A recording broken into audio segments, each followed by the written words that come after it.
नमस्कार, मैं हूं नम्रता पाराशर। आप देख रहे हैं बीवीएम का खबर 24। चलिए रुक करते हैं खबरों की ओर। हरियाणा पिछड़ा वर्ग आयोग के चेयरमैन न्यायमूर्ति दर्शन सिंह ने पंचायती राज जनप्रतिनिधियों में पिछड़ा वर्ग के आरक्षण की भागीदारी के लिए लोगों के सुझाव व आवेदन के लिए हैं, ताकि आने वाले चुनावों में पिछड़ा वर्ग के लोगों की भागीदारी तय हो सके। ये कार्यक्रम सेक्टर 12 स्थित हुड्डा कन्वेंशन हॉल में आयोजित किया गया। न्यायमूर्ति दर्शन सिंह ने बताया कि वो फरीदाबाद पहुंचे हैं और यहां पर 3 जिलों के लोगों के सुझाव लिए हैं।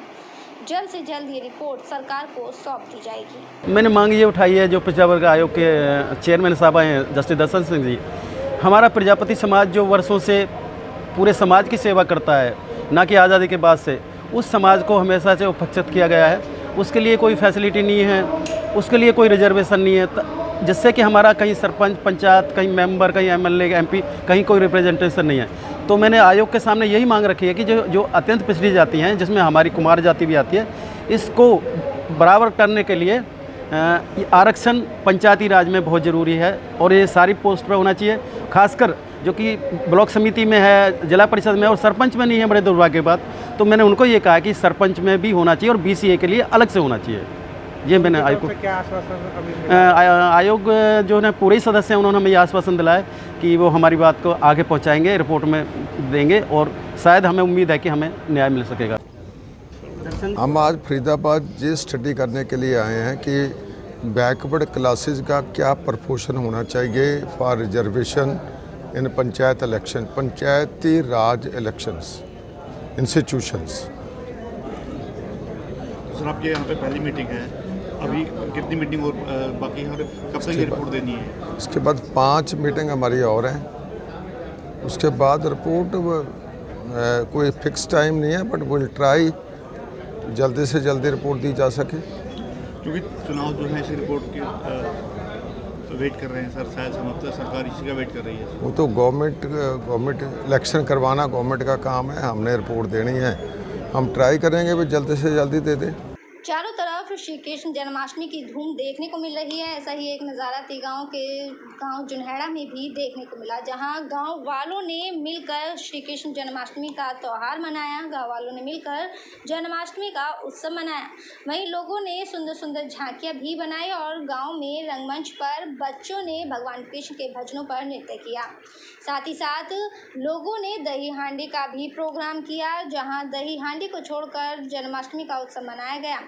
गांव के लोगों ने बताया कि वो हर साल जन्माष्टमी मनाते आ रहे हैं और बड़े ही हर्षोल्लास के साथ भगवान श्री कृष्ण की जन्माष्टमी मनाते हैं। कृष्ण जन्माष्टमी का ये त्यौहार लोग बड़े ही उत्साह के साथ मनाते हैं। लोगों ने बताया है कि ये पूरे गांव वालों के सहयोग से यहाँ पर जन्माष्टमी मनाई जाती है, जिसमें किसी भी राजनेता का कोई साथ नहीं होता और ना ही उनसे किसी भी तरह की कोई मदद ली जाती है।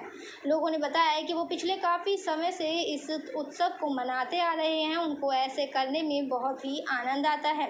मेरा नाम देवीचरण कौशिक है, मैं मैराथन कंपनी से प्रधान भी हूँ जी। जो ये आज प्रोग्राम करा गया है, किसका प्रोग्राम है? ये भगवान श्री कृष्ण के जन्मोत्सव के विषय में हमारे कार्यक्रम है और वर्षों पुरानी ये परंपरा है।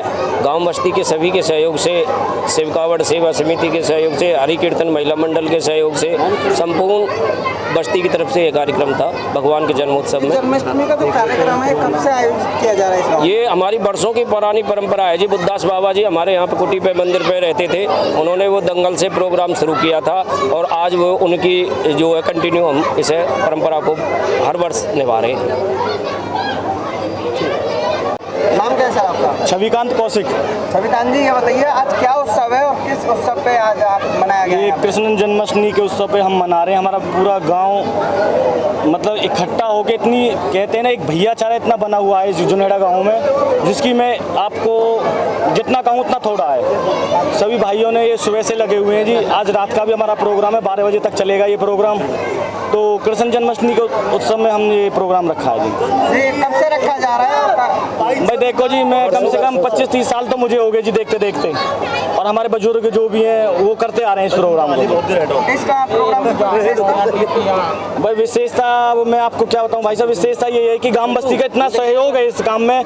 कीर्तन मंडली पार्टी, शिव कावड़ सेवा समिति, धार्मिक मतलब हर कोई भी प्रोग्राम हो, हर प्रोग्राम हमारे गांव में बहुत। सरकार ने किसी मंत्री ने कोई सहयोग नहीं, हम नहीं जी हमारा करेंगे अगली खबर की और फैजाबाद के 1 नंबर मार्केट स्थित सिद्ध पीठ श्री हनुमान मंदिर में जन्माष्टमी को लेकर पूरी तैयारियां कर ली गई हैं, जिसमें भव्य तरीके से मूर्ति अंगद की दर्शाई गई है और श्रद्धालुओं को इस मंदिर में माता वैष्णो देवी की गुफा भी दिखाई देगी। साथ ही साथ सुंदर झांकियां भी देखने को मिलेंगी।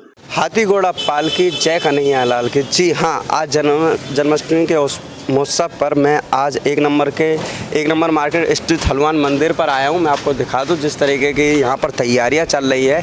सुबह का वक्त हो रहा है, करीबन 9:30 बज रहे, 9:30 बजे के करीब मैं यहाँ पे आया हूँ। तो यहाँ मैं आपको पीछे दिखा दूँ कि अंगद महाराज की भी तस्वीर, यहाँ पर विशाल अंगद महाराज की तस्वीर लगाई गई है जो शाम के टाइम आपको जगमग दिखाई देगी। और यहाँ पर सब लोगों का तातार लगाने के लिए, लोगों को कंट्रोल करने के लिए यहाँ पर लंबी तरीके से रेलिंग लगाई गई है कि कोई भीड़ में फंस ना पाए। और यहाँ पर फूल पुष्प और इत्यादियों के लिए अगर भक्तजन कोई फूल लेना चाहता है तो यहाँ से ले सकता है। उसके साथ साथ यहाँ पर कान्हा जी की जो पोशाक है वो भी यहाँ से खरीद सकता है। उसके साथ साथ मैं आपको अब अंदर की तरफ लेके चलता हूँ। अंदर की तरफ मैं आप दिखा दूँ जो ये गुब्बारे हैं, इन गुब्बारों के साथ मंदिरों को सजाया जा रहा है। आपको दिखा दूँ किस तरीके से आप देख सकते हैं अपने टीवी स्क्रीन पे किस तरीके से यहाँ पे गुब्बारे लगाए गए हैं। सब के सब बांके बिहारी मंदिर के शाम के लिए तैयारी हो रही है। यहाँ पर माखन चोर की भी मैं आपको तस्वीर दिखा दूँ जिस तरीके से इतने सारे मटकों में माखन रखा है, जो माखन खाते हुए की प्रतिमा भी यहाँ आपको देखने को मिलेगी। विशेषता क्या है इस फरीदाबाद के इस मंदिर में मैं आपको दिखाने जा रहा हूँ। अभी थोड़ी देर में आपको इसकी विशेषता भी बताऊंगा। उसी के साथ साथ मंदिर तो आप काफ़ी जगह देख रहे होंगे, आप हर जगह मंदिर देखेंगे, उसमें हर जगह कान्हा जी की प्रतिमा दिखाई देगी आपको। यहाँ पर देख लीजिए, यहाँ पर राम दरबार आप देख सकते हो किस तरीके से कितना भव्य राम दरबार बना रखा है। उसी के साथ साथ माता रानी की भी तस्वीर है यहाँ पर जिनको फूलों के साथ और वस्त्र के साथ सजाया गया है। और आपको आप देख सकते हो जिस तरीके से बजरंग बली जी की भी यहाँ पर प्रतिमा लगाई गई है और उनके साथ साथ उनकी चरण पादुका भी यहाँ पर रखी गई है। उसी के साथ आप देख सकते हैं जो यहाँ के महंत जी हैं, जो पंडित जी हैं, उनसे ही बात करेंगे आखिरकार इस मंदिर में सबसे बड़ी विशेषता क्या है। जी आप पंडित जी क्या नाम है आपका? रावेंद्र कुमार पांडे जी। हाँ, एक बात बताइए इस मंदिर की विशेषता क्या है यहाँ के? इसके पुजारी जी बात करेंगे। जी पुजारी जी, राधे जी, मंदिर की विशेषता के बारे में बताइए। ऐसे तो फरीदाबाद में बहुत सारे मंदिर है, इस मंदिर की सबसे ज़्यादा विशेषता क्या है? हमारे मंदिर की सबसे बड़ी विशेषता ये है कि जब लोग पाकिस्तान से आए थे ना, तब से हनुमान जी की तभी स्थापना हुई थी जी। और इनको मतलब सिद्ध पीठ का स्थान मिला हुआ है। जागृत हनुमान जी हैं जो अपने सच्चे दिल से यहाँ पे आते हैं, उनकी कामना पूरी अवश्य होती है। सबसे बड़ी विशेषता है कि इसमें हनुमान जी प्रत्यक्ष रूप से विराजमान है। हनुमान जो है प्रत्यक्ष रूप से विराजमान है। और जैसे कि फरीदाबाद में काफ़ी मंदिर है, यहाँ पर विशेष तौर पर क्या देखने को विशेष मिलेगा जो कि और फरीदाबाद के मंदिरों में देखने को नहीं मिलेगा? विशेष तरह से कि देखिए यहाँ पे विशेष हर प्रकार से इस बार झांकियाँ जो बहुत विशेष आकर्षक के केंद्र, तो सबसे पहले आकर्षण के केंद्र तो हमारे हनुमान जी बाहर विराजमान है। जो हनुमान जी बाहर विराजे गए हैं उनकी विशेषता के बारे में बताएंगे थोड़ा सा? उनका सबसे बड़ी ये स्वरूप है, जब वो लंका गए थे जी, तो जब रावण उनको स्थान नहीं दिया था बैठने के लिए, तो उन्होंने अपने पूंछ के आसन बना के बैठे थे। तो वही दर्शाया गया है बाहर। और हमारे स्कूल हैं जो वहाँ पे बच्चे अच्छे गानों प्रस्तुत करेंगे, प्रस्तुतियाँ देंगे, अपनी झांकी वगैरह निकालेंगे और नृत्य वगैरह करेंगे। जी, जिस तरीके से पंडित जी ने बताया कि नृत्य करेंगे और यहाँ पर अच्छे बच्चे आपको झांकियाँ देखने को मिलेगी। श्री कृष्ण जी की भी झांकी देखने को मिलेगी, बाल गोपाल की भी झांकी देखने को मिलेगी, बजरंग बली की भी झांकी देखने को मिलेगी। अब मैं आपको इस मंदिर की विशेषता दिखाने जा रहा हूँ जो कि आपको फरीदाबाद के मंदिरों में विशेषता नहीं दिखाई जाएगी। जिस तरीके से आप टीवी स्क्रीन पर देख रहे हो, जो ये गेट है, ये गेट कोई आम गेट नहीं है, ये माता रानी की गुफा है जो आप वैष्णो देवी में जाकर देखते हैं। इसी गुफा में मैं आपको अंदर ले चलता हूँ, दिखा देता हूँ कि आखिरकार इस गुफा में विशेष क्या है।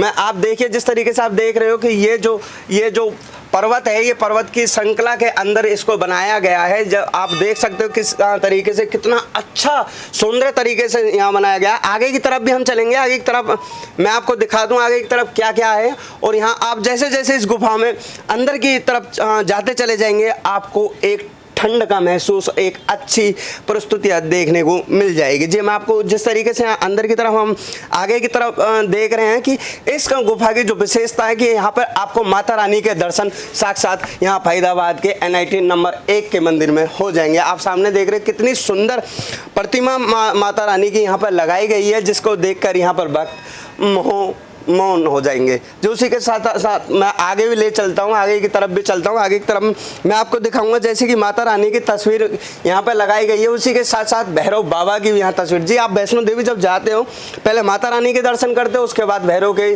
दर्शन करने के बाद ही आपकी जो प्रतिमा है वो पूरी होती है। उसी तरीके से यहाँ पर भी इसी तरीके से बाबा भैरव की भी यहाँ पर तस्वीर लगाई गई है। उसी के साथ साथ अब मैं आपको आगे और ले चलता हूँ आगे की तरफ। यहाँ भैरव बाबा की प्रतिमा आपको यहाँ पे देखने के लिए मिलेगी, जहाँ पे आपको ये नीला पर्दा दिख रहा है, यहीं पे माँ बाबा भैरव की भी प्रतिमा लगेगी। यहाँ पर ये आपको मैं दिखा दूँ, यहाँ पे नंद गोपाल श्री कृष्ण भगवान का झूला यहाँ पर लगवाया गया है। यहाँ लड्डू गोपालों को यहाँ पर शाम के टाइम आप देखना कि यहाँ पे शाम के टाइम लड्डू गोपाल को झूला झुलाने का मौका भी आपको मिलेगा। उसी के साथ साथ आपको मैं बता दूँ यहाँ हारे का सारा बाबा शाम हमारा, जी हाँ खाटू श्याम बाबा की भी प्रतिमा यहाँ पर आपको देखने को मिलेगी। उसी के साथ साथ मैं आपको बता दूँ यहाँ पर माखन चोर कृष्ण का बाल रूप भी यहाँ पर आपको देखने को मिलेगा। उसी के साथ साथ आप इस मंदिर में जब आओगे तो आपको एक अलग ही आनंद मिलेगा। मैं संदीप चौधरी, खबर 24 के लिए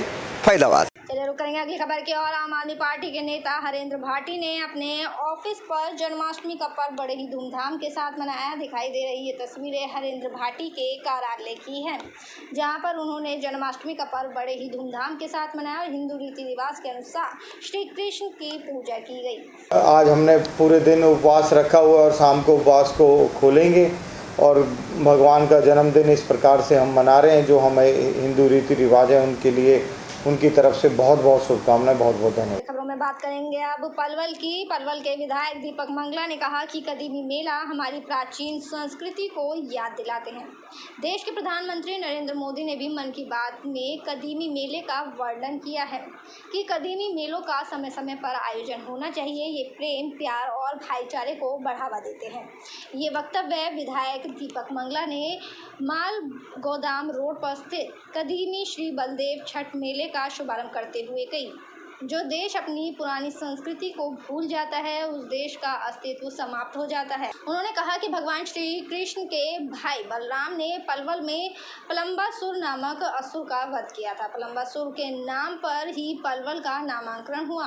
मंगला ने श्री बलदेव दाऊ जी महाराज की प्रतिमा के आगे दीप प्रज्वलित करके इस कार्यक्रम का शुभारंभ किया। मेले का उन्होंने शुभारंभ किया। उन्होंने कहा कि कदीमी मेला 11 सितंबर तक चलेगा, इसलिए वो लोगों से अपील करते हैं कि मेले के दौरान वे शांति बनाए रखें और सभी अपने परिवार सहित मेले में पहुंचकर मेले का जमकर आनंद लें। इस अवसर पर श्री बलदेव छठ मेला समिति के पदाधिकारियों द्वारा दीपक मंगला का फूलमालाओं से व स्मृति चिन्ह भेंट करके स्वागत किया गया। प्रधानमंत्री जी के मन की बात को भी सुना होगा तो प्रधानमंत्री नरेंद्र भाई मोदी जी ने भी जो ये हमारे कदीमी मेले हैं इनका अपने मन की बात में वर्णन किया है कि ये मेले हमारे होने चाहिए। हमारी जो पुरानी संस्कृति है उसको हमारी आने वाली जो नस्लें हैं, हमारी पीढ़ियां हैं, जो हमारे बच्चे हैं, जो हमारे देश के भविष्य हैं, उनको अपनी पुरानी संस्कृति साथियों याद रहनी चाहिए। मैं साथियों आज जो देश अपनी संस्कृति को भूल जाता है, जो उनके पुराने जो विचार हैं उनको भूल जाता है, तो ऐसे देश का अस्तित्व समाप्त हो जाता है। तो साथियों मैं बधाई देना चाहूंगा मेला कमेटी के सभी सदस्यों को कि चाहे परिस्थिति कैसी भी रही हो, लेकिन उन्होंने जो ये हमारा कदीमी छठ मेला है इसको करने में कोई कसर नहीं छोड़ते। और जिस तरीके से सारे पलवल शहर का पूरा योगदान भी, सहयोग भी मिलता है, तो निश्चित तौर पर मेले की सफलता और उसको लेकर के भी कहीं कोई संदेह नहीं रहता। मैं साथियों इस अवसर पर एक बात और कहना चाहूंगा कि लंबे समय तक ये मेला चलेगा, मेरे ख्याल से 15 दिन, 11 सितंबर तक चलेगा, लंबा मेला चलेगा। हमारे यहाँ पर प्रशासन की दृष्टि से भी, सबके सहयोग से भी, और यहाँ हमारे और सामाजिक संस्थाएं, सारे वॉलंटियर मेले में अच्छे ढंग से मेले को संपूर्ण कराते हैं। चलिए रुक करेंगे अगली खबर की ओर। पलवल के PWD रेस्ट हाउस में आम आदमी पार्टी के वरिष्ठ नेता और पूर्व सांसद अशोक तंवर ने प्रेस वार्ता को संबोधित करते हुए कहा कि बीजेपी सरकार और कांग्रेस पार्टी उन्होंने जमकर निशाना साधा। साथ ही साथ कहा कि हरियाणा सरकार में शहीदों को वैसे मान सम्मान नहीं दिया जाता जैसा कि दिल्ली सरकार अपने शहीद परिवारों को मान सम्मान देती है। वे शाहजहाँपुर गाँव में शहीद परिवार से मुलाकात करने के लिए पहुंचे थे और बाद में उन्होंने बीजेपी सरकार पर हमलावर होते हुए वो नजर आए। आपके वरिष्ठ नेता और पूर्व कांग्रेस अध्यक्ष अशोक तंवर ने शहीद मनोज भाटी के परिजनों से मिलने के बाद पलवल में प्रदेश सरकार के खिलाफ बात की। उन्होंने कहा कि शहीद परिवार को जो मान सम्मान मिलना चाहिए था वो प्रदेश सरकार ने नहीं दिया। सरकार और उनके प्रतिनिधि शहीद परिवार के दर्द को बांटने में नाकाम रहे। शहीदों के लिए सरकार की एक जैसी नीति नहीं है, नीति सबके लिए एक जैसी होनी चाहिए। पहले जो शहीद हुए उनको गैस एजेंसी, पेट्रोल पंप जैसी अन्य सुविधाएं मिली, लेकिन इस परिवार को मदद की बहुत ज़रूरत थी, लेकिन उनको कोई लाभ सरकार द्वारा नहीं दिया गया। सरकार को संवेदनशीलता के साथ इस मामले को लेना चाहिए था। केजरीवाल की दिल्ली सरकार हर शहीद परिवार को 1 करोड़ रुपए की आर्थिक सहायता देती है। हरियाणा सरकार को भी इससे ज़्यादा मदद देनी चाहिए थी। केंद्र सरकार आतंकवाद को खत्म करने में भी नाकाम रही है। वहीं उन्होंने दिल्ली के CM अरविंद केजरीवाल को नया भारत नंबर 1 विजन की तारीफ करते हुए कहा कि आम आदमी पार्टी देश के नंबर 1 और ताकतवर बन सकती है। उसमें निकल करके आई, इस तरीके से सरकार को डील करना चाहिए था। पहली बात तो थोड़ा परिवार की इस बात को लेकर के आपत्ति थी कि जो दर्द बांटने के लिए जिस तरीके से आना चाहिए सरकार के प्रतिनिधियों को, उस तरीके से मामला नहीं दिखा। और अगर कोई नीति बनती है, नीतियां बनती इसलिए है कि पिक एंड चूज ना हो कि आज एक व्यक्ति के लिए कुछ नया रूल बने, दूसरे के लिए कुछ नया रूल बने, तीसरे के लिए कुछ नया हो। ऐसा ना हो करके एक बार कोई रूल और नीति बन जाए तो फिर उसके हिसाब से उस पर अमल होना चाहिए। परिवार वाले कह रहे थे कि जो सेना की तरफ से जो मदद मिलनी थी, केंद्र सरकार की तरफ से जो मिलनी थी, वो तो है ही, लेकिन पीछे कुछ गांव में इसी बेल्ट में ही फरीदाबाद पार्लियामेंट में 1-2 और शहीद हुए थे, तो उनको गैस एजेंसी, पेट्रोल पंप उस तरीके की सहायता दी।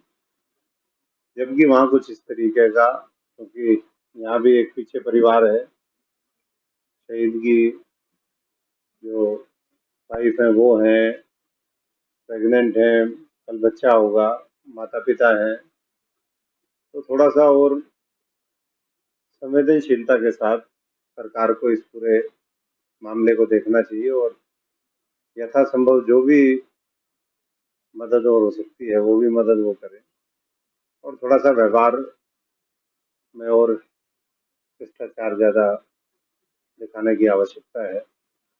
दूसरा, दिल्ली के अंदर अगर कोई भी व्यक्ति शहीद होता है, हम तो अपने से ही उदाहरण उसका देंगे, कोई भी सैनिक शहीद होता है तो 1 करोड़ रुपए का मुआवजा दिल्ली की सरकार देती है। तो ये हमारी पहले भी मांग रही जब भी, क्योंकि शहीद बॉर्डर पर जिस तरीके के हालात हैं चले बढ़ेंगे अगली खबर की ओर। होटल में हत्या सहित कई संगीन मामलों में लिप्त पुलिस हिरासत से फरार आरोपी का शव खेतों में मिलने से सनसनी फैल गई। सूचना मिलते ही पुलिस टीम मौके पर पहुंची और शव को अपने कब्जे में लिया। पुनाना रोड स्थित खेतों में शव मिलने की सूचना मिलते ही पुलिस टीम मौके पर पहुंची और मृतक 22 वर्षीय युवक जिसका नाम इंदर उर्फ ईशु के माथे पर गोली लगी हुई थी। इसके साथ ही मौके से पुलिस ने 4 जिंदा कारतूस भी बरामद किए हैं। पुलिस ने शव को अपने कब्जे में ले लिया है और नागरिक अस्पताल भिजवा दिया। परिजनों की शिकायत मिलने के बाद पुलिस इस मामले में अगली कार्यवाही करेगी। पुलिस उप अधीक्षक सज्जन सिंह ने बताया कि जिस युवक का शव मिला है वो पुलिस हिरासत से 17 मई को फरार हुआ था। उन्होंने बताया कि मृतक युवक पर पहले से ही हत्या सहित कई मामले दर्ज हैं। होडल थाने में ही आरोपी के खिलाफ संगीन आरोपों के साथ 10 मामले दर्ज हैं। एक सवाल के जवाब में उन्होंने कहा कि फिलहाल परिजनों ने कोई शिकायत नहीं दी है। परिजनों की शिकायत के बाद ही मामला दर्ज कर जांच शुरू की जाएगी। खेतों में तो हम मौके पर जाके पता लगा कि भाई ये इशू है जिसके खिलाफ पहले कई मुकदमे हैं। ये पीछे 27 तारीख 5वें महीने को 2022 को ये पुलिस कस्टडी से भाग गया था। तो पुलिस कस्टडी से भी फरार ही चल रहा था। वहाँ जाके मौके पर देखा कि इसके सर में गोली लगी हुई है। सर ये हत्या की गई है या आत्महत्या है? मैं अभी तो कुछ नहीं कह सकते। अभी तो पोस्टमार्टम रिपोर्ट होने के बाद पता लगेगा। तफ्तीश अभी तो परिवार वालों को कोई दरख्वास्त नहीं दी इसकी। तो सर कितने मामले दर्ज हैं आरोपी के खिलाफ? क्या कितने धारा होते हैं? इसके खिलाफ 10 मुकदमे दर्ज हैं जिसमें 302 के भी हैं, 307 के भी हैं, लूट के हैं, किडनैपिंग है, लड़ाई झगड़ा है। तो सर क्या कार्रवाई करेगी? अब इसके परिवार वाले दरख्वास्त नहीं दे रहे। अभी थोड़ी देर कह रहे हैं सलाह करके उसके बाद फिर दरख्वास्त देंगे। जैसे दरख्वास्त आएगी उसके ऊपर कानूनी कार्रवाई। सर होडल थाने के कितने मामले दर्ज हैं? होडल थाने के सर होडल थाने कितने मामले दर्ज हैं? ये होडल थाने के 10 मुकदमे दर्ज हैं। तो मैंने अभी बताया क्योंकि होडल थाने के 10 मुकदमे। कब से फरार? मेरे साथ खबरों में फिलहाल इतना ही। आप बने रहिए BBM के खबर 24 के साथ। फिलहाल मुझे दीजिए इजाज़त। नमस्कार।